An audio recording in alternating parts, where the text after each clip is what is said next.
Welcome back to Teal House Farm. Tonight we're going to make a dinner straight off the farm and I'm excited about it. So I'm going to take you along for the journey. The farm has been hopping. The garden has been so busy and we still have plenty of meat in the freezer from last season that needs to be used up before this year's sheep are all done. So we're going to do some sheep roasts with lots of fresh vegetables. The first thing here is I've brined the roasts in some salt water. So it's 1 quart of water to 1 tablespoon salt, and then you just do that enough times until it covers your roasts. This helps take away the gamey flavor. Okay, this is where my unpopular opinion comes in. People say don't castrate your lambs, that you don't get issues with flavor. I now highly disagree, and this is my own personal experience. Maybe we wait too long to butcher. We butcher around 10 to 11 months. Maybe we need to do it earlier, but these were uncastrated lambs and they are gamey tasting. They taste like ram unless you brine them. That makes a huge difference in the final flavor. I'm also going through and cutting off really fatty portions because that's where the flavor is kind of held, and these things all together make the roasts much more palatable in my opinion. In the future, I think we will just castrate the lambs, which I know some people are very much against, but if you're raising something to eat, you need to raise something you'll eat, not something that you don't look forward to eating. So that's just my opinion. We are going to go ahead and flavor these roasts with some nice spice mix, and we're going to cook them in the crock pot. There's a lot of different ways to cook roasts. The crock pot's one of my favorite though. One, because I can plan it earlier in the day when I'm not as busy with the kids, and then it's ready at the end. And also, it doesn't heat up the whole house now that it's starting to get warmer by running the whole oven. We're using some coriander. We've got some cumin. We're gonna do some onion powder, some garlic powder. I like to use white pepper. It's got a lighter flavor, and a bunch of salt. Salt's just important. And of course, a little bit of paprika. I love the coriander and the cumin together when it comes to lamb. They just really blend in together well. Makes for a nice flavor. We're gonna go ahead and coat all sides of both roasts. These are both neck roasts, but it doesn't really matter what the cut is for this recipe, as long as it's a roast.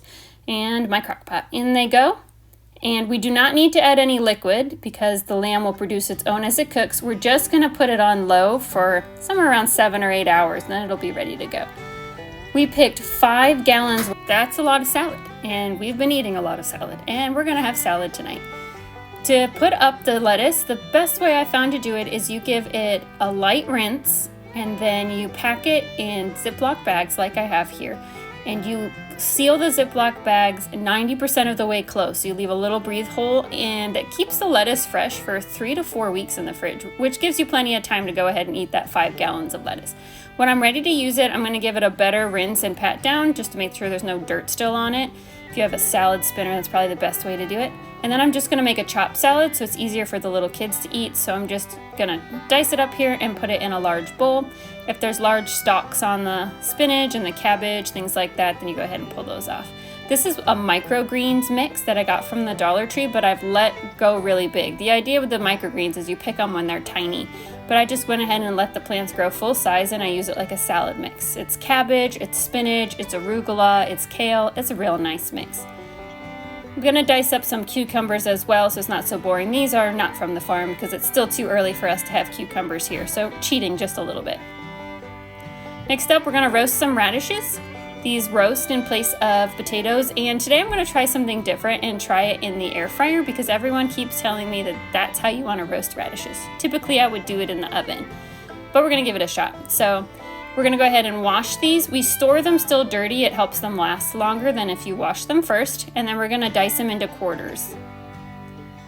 I'm also going to toss these in just a little bit of oil, and I'm going to toss them also in some thyme, some salt and pepper, things like that to give them some flavor.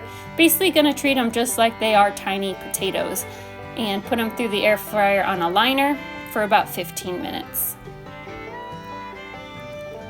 I really like radishes raw, but I'm the only one in my family who does. Everyone else finds them a little too spicy, and so by roasting them, we can go ahead and take some of that spice out of them, and they really do taste very similar to a potato, but the texture is just a little bit different. So if you're texture sensitive, it's hard to describe the texture. It's not real soft like a tomato though. It's a little bit harder even when cooked. We'll put the leftovers back in their bucket, and we put the ends in the compost bucket. We're gonna go ahead and get our spices out so that we can flavor these radishes. I know that you're not technically supposed to add oil to things that you're tossing in the air fryer, but radishes are just so dry in general. I couldn't see how these would come out well without oil on them. I did just a tiny bit. Maybe that was wrong, but we did put them on a liner so that the oil and stuff didn't get mixed into the air fryer rack. The lamb is done when it falls off that bone in the middle, and this is definitely at that point. You can see it created a nice amount of juice on the bottom. You can turn that into gravy if you want to. We're not going to do that tonight. My kids don't really eat gravy, so it's just Sam and I honestly just don't feel like making gravy tonight. So we're just going to pull it off the bone, and Sam likes to dip it in barbecue sauce, and the kids all like ketchup, so they'll just do that instead. So you can see it's nice and tender, kind of falling apart as I take it off, and we're going to let it sit for just a few minutes, cool down a little bit, and then we're going to pull it off the rest of the way. Now that the meat is resting, we can put those radishes in the air fryer. I'm not doing a whole lot because I'm not convinced if the kids will actually eat these. So we'll do some and we'll try it and see how it goes. We're also going to do some bread. I planned on making sourdough bread for today, and I waited too long to feed my starter. That's basically my excuse. So out of the freezer came one of our discount loaves from Walmart, which would be just fine, but it was my fault. Time got away from me, and I got distracted, and by the time I fed my starter, it was way too late to make any sort of biscuit or anything, so freezer bread for the win. Let's go ahead and get everything on a plate because I think this is all ready to go, and it's going to be delicious. It's always a search for the right utensils in this house because multiple different people take turns doing dishes and things never get put back in the same place, but we're going to go ahead and get this. The meat pulls apart really easily, so we're just going to go ahead and pull some sections off and put it on the plate next to the bread. It really does smell delicious, and like I said before, that brining process makes such a difference in the final flavor to take away that rammy flavor.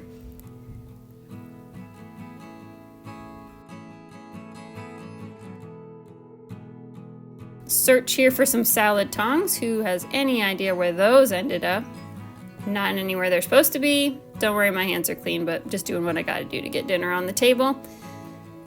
Get a nice mixed salad. We'll need to find some dressing here. The kids only like ranch, so that's probably what's gonna be on here.